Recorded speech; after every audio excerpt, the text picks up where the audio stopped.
So what we do after we're finished with our top coats is we actually rub the finish out.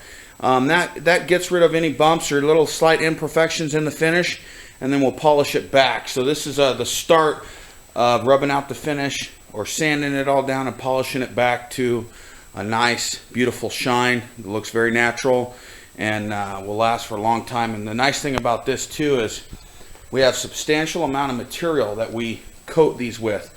That prevents moisture from getting in there. It also allows you to refinish this top for ages. It can be really passed down from generation to generation, and you'll be able to refinish this with this top years to come. So this is our process. I'll show you how it looks. This is what the top looks like after we've gone through and honed it down and got it all flat where the finish looks really even. And now I'm going to polish it back. I've gone through about half my grits, so we're about halfway done sanding at this point. Okay, I'm still sanding. You can see the shine starting to come back. It's definitely starting to get polished up. See the light there reflecting out of it. Now keep polishing it up. Okay, you can see where I polished it, and then as I move here to the left, how it's not polished. So watch that light. I'll move the camera, and then it comes out, and it's very clear. It's very polished.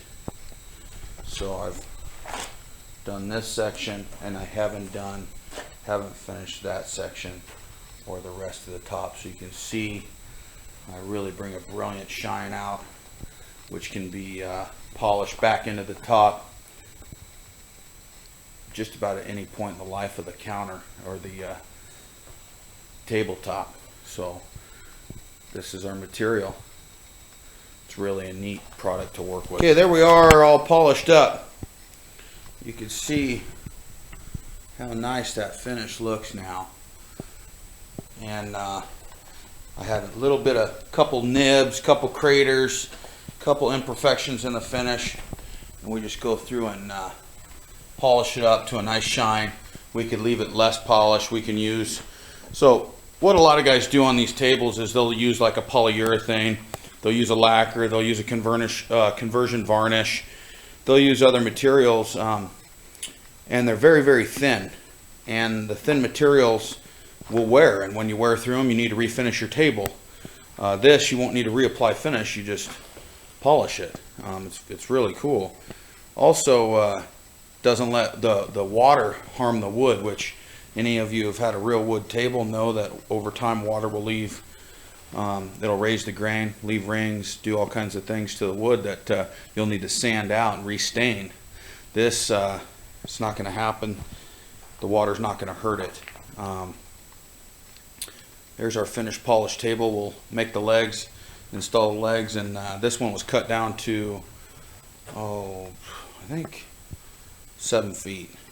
So we'll install those legs, and this one's getting delivered to San Francisco. So that's where its new home will be. Beautiful table. Love this one.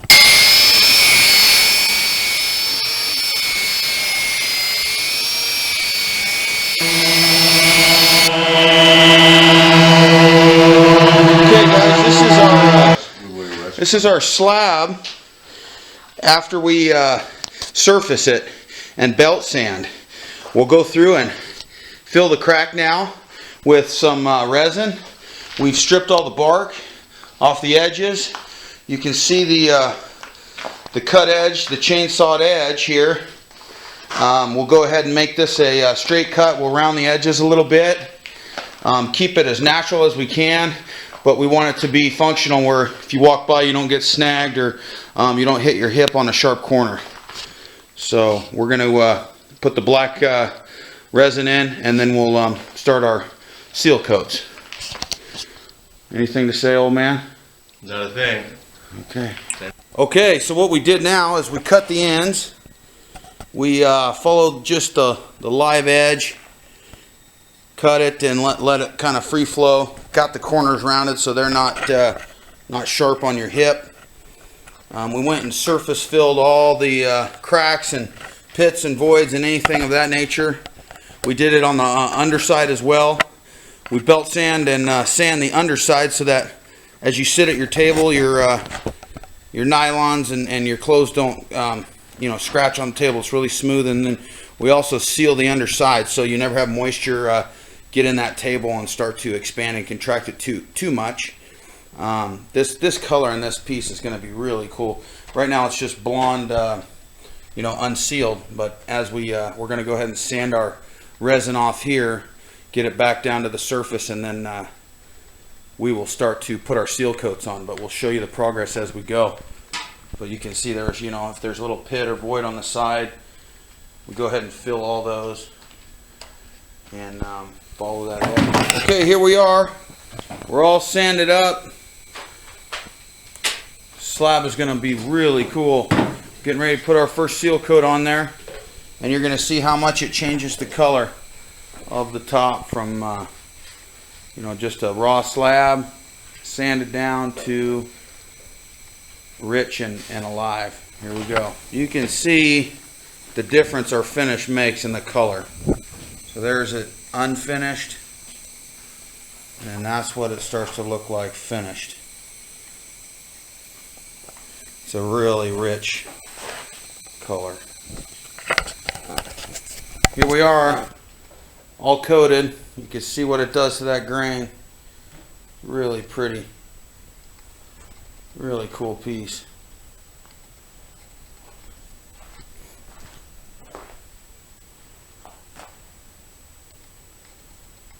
It's going to be a sweet conference table. This one's getting shipped to Michigan.